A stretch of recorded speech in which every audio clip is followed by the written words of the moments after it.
Never, ever, ever seen something quite like this. They turned something on that I just can't handle that, man. Against Arthur, he's through on goal here. Wilfried Zaha lays that off into Conor Wickham.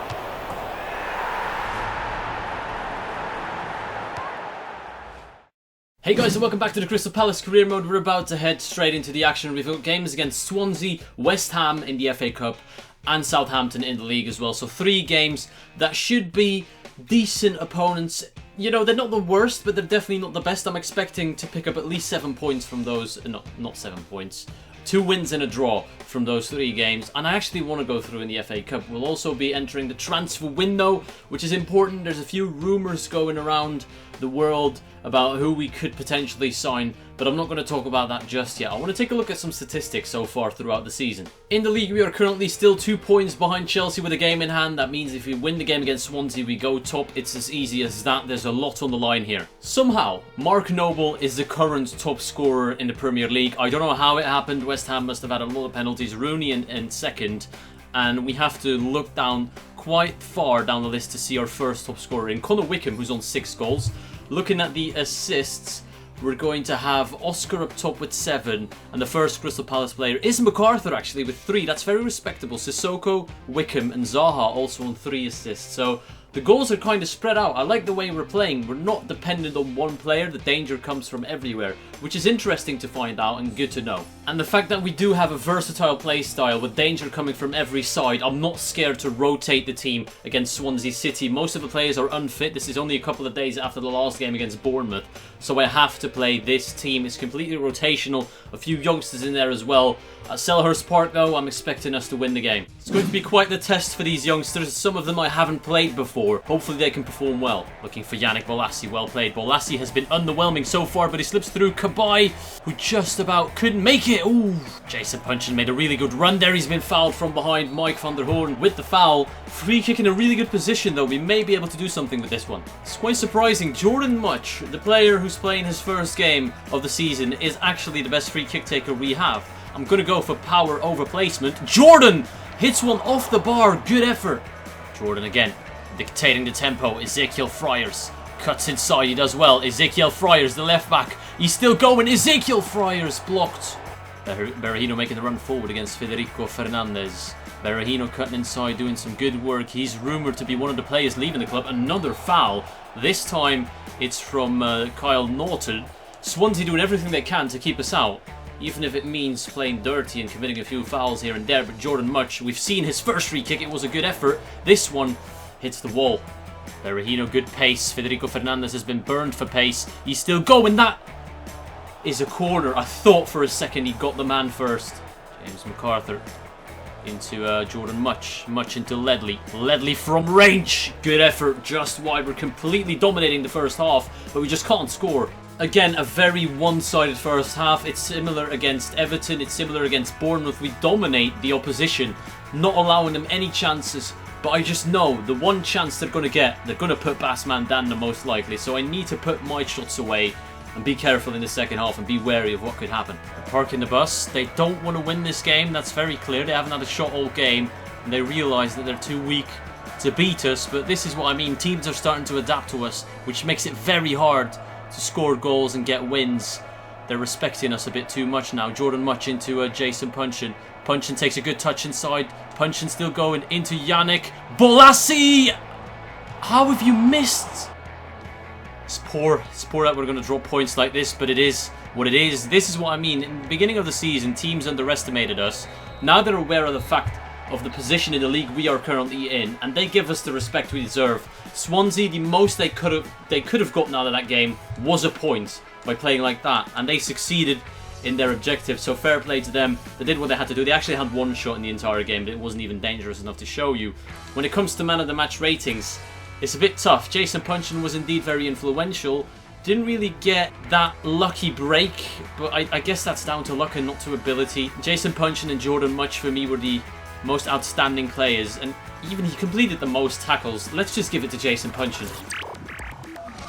The Football Republic has tweeted out a rumour that Yannick Bolasie could be involved in a swap deal with Romelu Lukaku from Everton after Bolasie's disappointing performances yet again not having an impact against Swansea and Lukaku being benched against Crystal Palace. It seems like both players are being pushed out the door and could make a potential swap.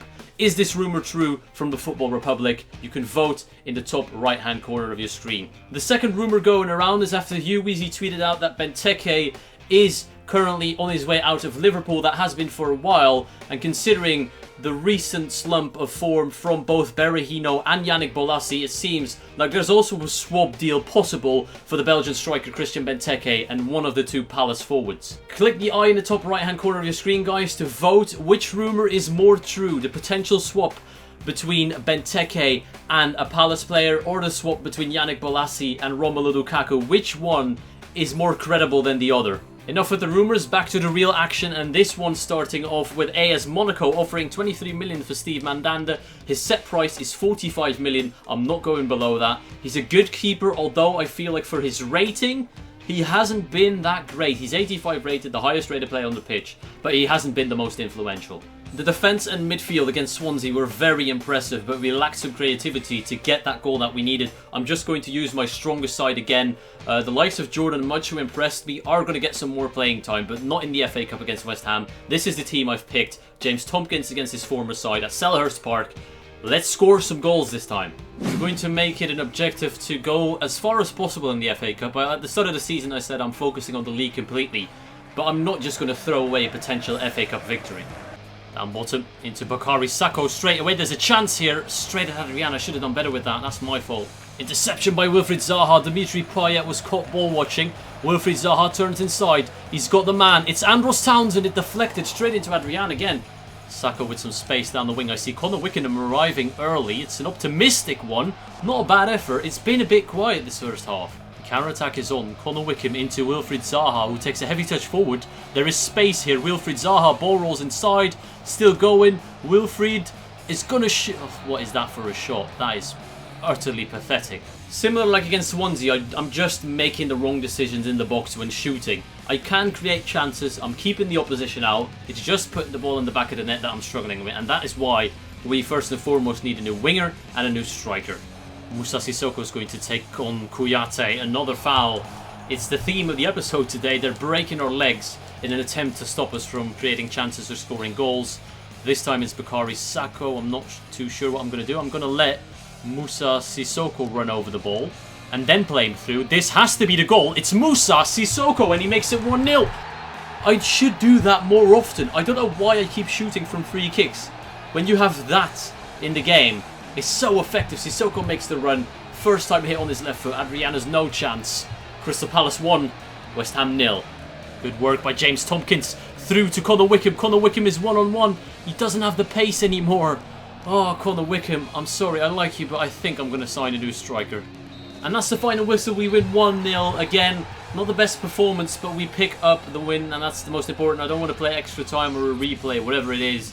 Lack of highlights in this game, but as you can see, completely deserved. Again, dominating the game as per usual, but not putting away too many chances.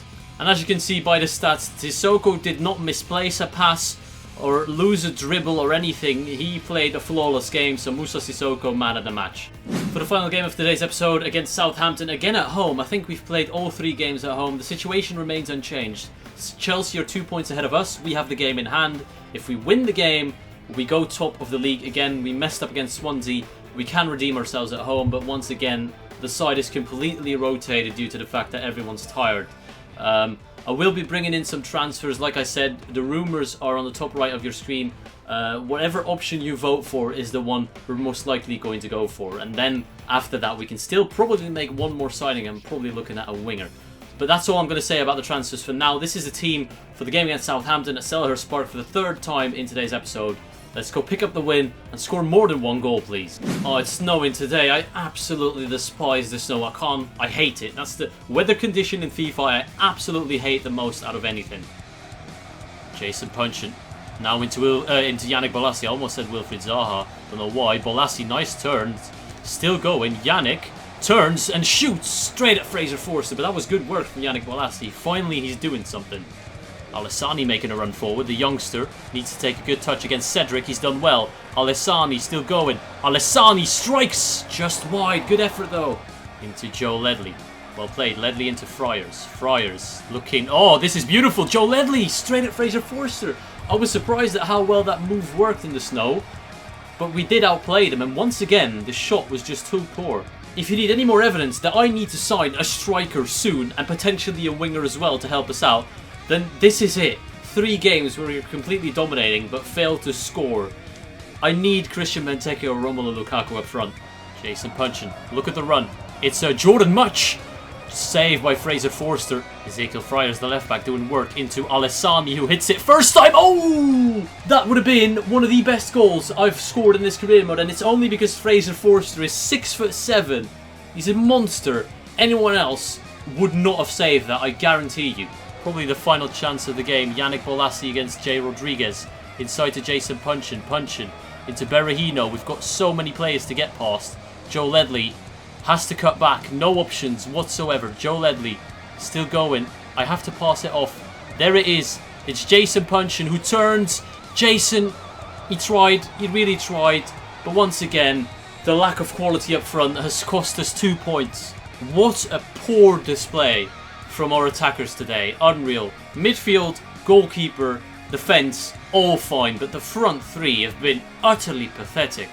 Once again, no shots on target registered for the opposition. They learn, they adapt, they know that we're strong, and they adapt their gameplay too. And honestly, I'm not even going to give a man of the match. I think it's criminal to give anyone a man of the match after that. No one deserves it, and no one's going to get it. You can all fuck yourselves. Some messages coming in before we end the episode. A transfer offer for Steve Mandanda. Like I said, I'm not against letting him go, but it has to be for a really good price. I don't think the goalkeeper is our main issue right now. We could have played Alex McCarthy today and we would have conceded no goals as well. Sevilla have rejected the 45 million, fair enough, press conference. I asked for additional funds. They granted the entire sum of 8 million. In exchange, I have said I would qualify for the Champions League and get to the semi-finals of the Cup, which is achievable. We're currently still in the top 2 in the BPL. Yeah, we're 1 point behind Crystal Palace, behind Chelsea. We should be able to qualify for that Champions League. And we're playing Chelsea in the next episode. It's a shame we won't have our new signings just yet. But in the next episode, we will make work of that. I hope you enjoyed it. Thank you all for watching, and I'll see you all later.